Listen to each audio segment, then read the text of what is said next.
Give up giving advice. हम राधे दोस्तों, हम वापस आ गए हैं अपने टॉपिक पे। Mens are from Mars, womens are from Venus.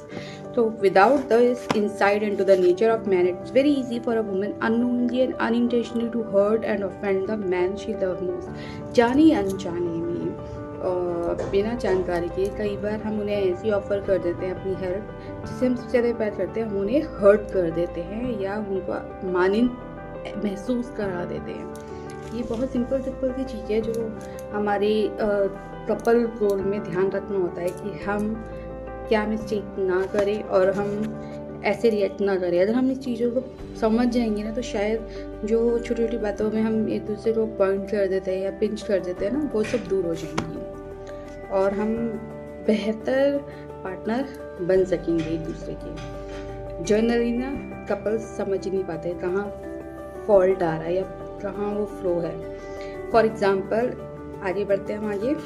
इसमें एक उदाहरण दिया है कि टॉम और Mary were going to a party. वो एक पार्टी में गए थे। टॉम वॉज ड्राइविंग, वो ड्राइव कर रहा था। After about 20 minutes and going around the same block a few times, it was clear to Mary that Tom was lost. ये समझ आ गया था पार्टनर को, उसकी फीमेल पार्टनर को, कि टॉम जो है वो रास्ता भटक गए हैं। 20 मिनट तक एक ही जगह एक ही ब्लॉक में हम घूमने जा रहे हैं। यूजुअली ऐसा हो जाता है, कई बार हम नए प्लेस में जाते हैं, हमें रास्ता नहीं मिलता है। तो उसने फाइनली इतने टाइम बाद, 20 मिनट के ब्रेक के बाद, उसने बोल दिया कि किसी से पूछ लेते हैं। Finally suggested that he call for help. Tom became very silent, वो चुप हो गया। They eventually arrived at the party. Finally वो पार्टी में पहुंच गए, but the tension from that moment persisted the whole evening. Mary had no idea of why he was so upset.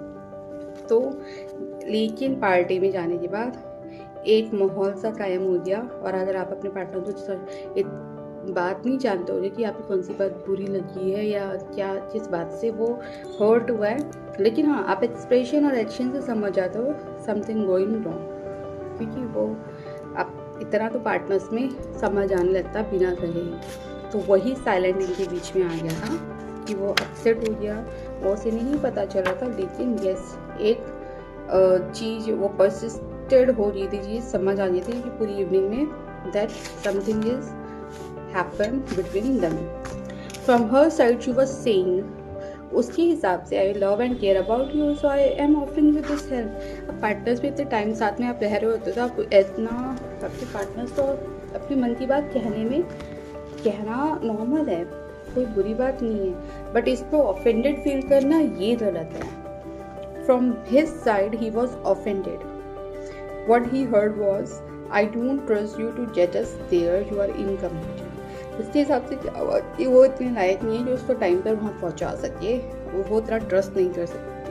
अच्छा, इसमें ये चीज़ कहाँ से आ गई मुझे नहीं समझ आया, इतनी सी बेसिक सी चीज़, लेकिन ये बात किसी मैन को या किसी फीमेल को हर्ट कर जाती है। तो आप अगर वैसे ही पार्टनर है या आपका पार्टनर वैसा है, इस पॉइंट को ध्यान रखिएगा कि मेंस या फीमेल है, वीनस जो है वो मार्स और वीनस में कहाँ ये प्रॉब्लम किसके नेचर में आ रही है। तो आप इस चीज़ को अच्छे से अपने अंदर संभाल लेना कि ये रीज़न है आपके इशू का, क्योंकि आप कह नहीं पा रहे हो, लेकिन अब हमें पता चल गया कि ऐसा किसी को हम ऑफेंडेड फील करा देते हैं, मतलब अपने पार्टनर को specially. Without knowing about life on Mars, Mary could not appreciate how important it was for Tom to accomplish his goal without help. इस बात को बिना जाने कि मार्स का नेचर कैसा है, जो मेंस होते हैं वो कैसे सोचते हैं, क्योंकि वो एक ही चीज़ पे बिलीव करते हैं, हमने पीछे भी जाना है कि अपनी चीज़ों को, अपनी प्रॉब्लम्स को खुद ही सॉल्व करना उन्हें बेहतर तरीके से पसंद है, चाहे वो कितना टाइम टेकन हो। अगर वो लॉजिकल बंदा है, अगर वो लॉजिकली सोचते हैं, ये मैं दोबारा बोल रही हूँ, ज़रूरी नहीं है मेंस के ऊपर, फीमेल्स के ऊपर भी होता है। तो अगर आपकी फीमेल पार्टनर ऐसी है तो मेन को इस तरह से रिएक्ट करना है, और अगर आपका मेल पार्टनर ऐसा है तो फीमेल को ऐसे रिएक्ट करना है और समझना है कि ये रीज़न हो सकता है हमारे बीच में जो बॉन्डिंग को थोड़ा लूज कर रहा है। Offering advice was the ultimate insult. अगर आप उन्हें बिना कहे एडवाइस देंगे तो वो उनके लिए एक तरह से आप उनको अपमानित करवा रहे हैं, महसूस करवा रहे हैं। एज वी हैव एक्सप्लोर्ड, जैसे कि हम उन्हें छानबीन करने की कोशिश कर रहे हैं कि हम उन्हें, Martians never offer advice unless asked. अच्छा, दूसरी जो आपका पार्टनर है वो ऐसे ही नहीं होते, जो मेंस होते हैं वो ऐसे ही नहीं होते, वो बिना मांगे हेल्प नहीं करते। A way of honoring another Martian sorry is always to assume he can solve his problem unless he is asking for help. तो ये इनके लिए एक तरह से ऑनर होता है कि जब वो किसी की प्रॉब्लम सॉल्व कर देते हैं, ये एक तरह से प्रॉब्लम सॉल्व करना हो उनके लिए, तो वो he can solve his problem unless he is asking for help. वो खुद ही सॉल्व करने की कोशिश करते हैं, लेकिन जब तक कि उनसे उनकी सहायता ना मांगी जाए तो आप उन्हें ना दें, चाहे वो ज़रूरी चीज़ का। कई बार ऐसा मैंने भी ऐसा फील किया है कि हम गाड़ी में जा रहे होता है, ये चीज़ मेरे साथ भी इंसिडेंट हो चुकी है और हमने ऐसा एक बार बोला भी था, तो उस समय चुप रहे, लेकिन ऐसा नहीं था कि उन्हें इंसल्टिंग फील हुआ। बट येस, थोड़ा टाइम बाद उन्होंने फिर मुझे ये बात बोली कि देखो हम पहुँच ही गए ना, ज़रूरी थोड़ी हम किसी से पूछे, थोड़ा टाइम लग जाता है लेकिन हम वे बना लेते हैं, निकाल लेते हैं। I was kept silent, but yes मैंने नोटिस कर लिया था कि देयर इज़ समथिंग, कि इन्हें फील हुआ कि मैंने ऐसा बोला कि हेल्प के लिए। ये चीज़ मेरे साथ भी हो चुकी है, बट इसका मतलब नहीं है कि हमारे बीच में इश्यूज़ थे इन चीज़ों लेके। ये चीज़ें नॉर्मल है, बट हमें समझ आ गया था, पता नहीं मेरी ऑब्जर्वेशन इस चीज़ को लेकर बहुत स्ट्रॉन्ग है, तो मुझे फील हो गया था कि he felt offended that moment. तो I was like okay. Mary had no idea that when Tom became lost and started circling the same block, it was a very special opportunity to love and support him. मैंने तो इस चीज़ को इस तरह ना लेके ये बोल सकती थी, इस चीज़ की एक अपॉर्चुनिटी की तरह ले सकते थे कि हमने एटलीस्ट इतनी देर एक बार में घूम के एक दूसरे के साथ टाइम बिताया, कुछ अच्छी बातें की। ये चीज़ हमारे साथ होती है, अगर कभी ऐसा हो जाता है तो मैं कहती हूँ म्यूज़िक ऑन करो और हम अपनी बातें करते हुए जाते हैं। तो हम लेट नहीं हुए हैं, ये एक अपॉर्चुनिटी थी कि हम अपने लिए टाइम निकाल पाए।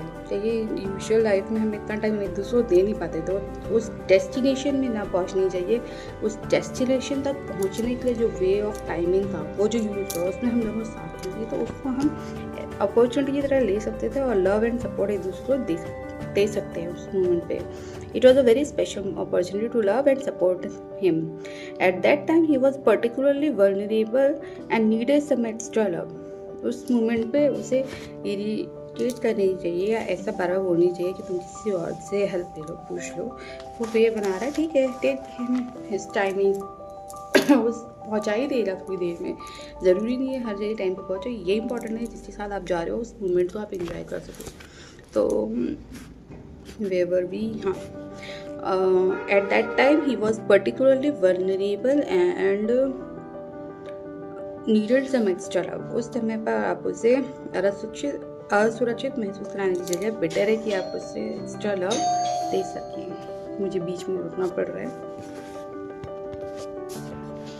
We will continue later.